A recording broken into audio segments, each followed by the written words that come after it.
ប្រសិនបើយើងបំណងចង់បានសេចក្តីសុខអំពីគូភាគីដែលយើងស្រឡាញ់យើងចង់បាននៅសេចក្តីសុខអំពីគេនៅពេលដែលមិនបានគឺបំណងពិតជាឈឺចិត្តខ្លាំងណាស់ក៏ប៉ុន្តែប្រសិនបើយើងស្រឡាញ់នរណាម្នាក់ដោយគិតបំណងថានឹងផ្ដល់សុភមង្គលឲ្យមនុស្សដែលយើងស្រឡាញ់នៅពេលដែលបែកបាក់ទៅយើងមិនសូវឈឺចាប់ទេពីព្រោះអីពីព្រោះយើងអត់សង្ឃឹមយ៉ាងខ្លាំងថាយើងនឹងបានសេចក្តីសុខអំពីម្នាក់ទៀតប៉ុន្តែយើងគ្រាន់តែគិតថាបាននាងឬក៏បានគាត់ជាគូអនាគតដើម្បីកសាងគ្រួសារម្នាក់ហើយយើងនឹងធ្វើអ្វីគ្រប់យ៉ាងដើម្បីគាត់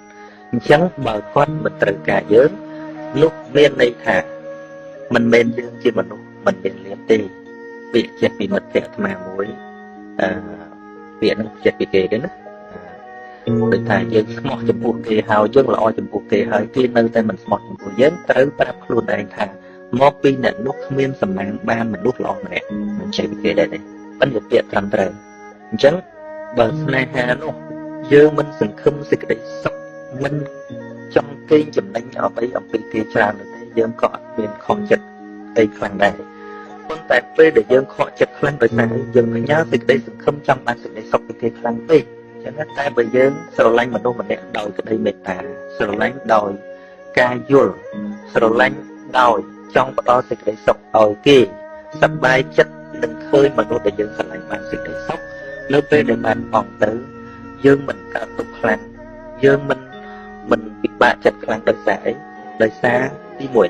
យើងអត់មានបាត់បង់អីពីព្រោះថាយើងមិនចង់បានអីពីគេអ្វីដែលយើងចង់ឲ្យគ្រាន់តែចង់ផ្ដល់សេចក្តីសុខឲ្យគេប៉ុណ្ណោះហើយម្យ៉ាងទៀតនៅពេលដែលគេទៅនោះគេបានសេចក្តីសុខគួរតែសប្បាយចិត្តពីព្រោះបើយើងបានគេក៏យើងចង់ផ្ដល់សេចក្តីសុខឲ្យគេដែរតែបើគេឃើញថាយើងមិនអាចជាទីសង្ឃឹមរបស់គេបានហើយគេទៅយកមនុស្សផ្សេងដែលគេគិតថាអាចផ្ញើវាសនាលើមនុស្សដទៃផ្សេងបានគួរតែអបអរសាទរអញ្ចឹងអាត្មាមានការវិភាគទៅលើរឿងស្នេហាបន្តិចប៉ុណ្្នឹងចាំប៉ុន្តែគាត់ថាឲ្យទៅវាកើតលើបុគ្គលណាវាបបាហើយទាំងអាត្មាក៏ដោយទាំងបណ្ណាក៏ដោយប៉ុន្តែត្រូវរងចាំពេលវេលាពេលខ្លះរងចាំពេលវេលាខ្លះទៅយើងរកការងារសំខាន់ធ្វើពីព្រោះជីវិតជាមួយការងារទៅ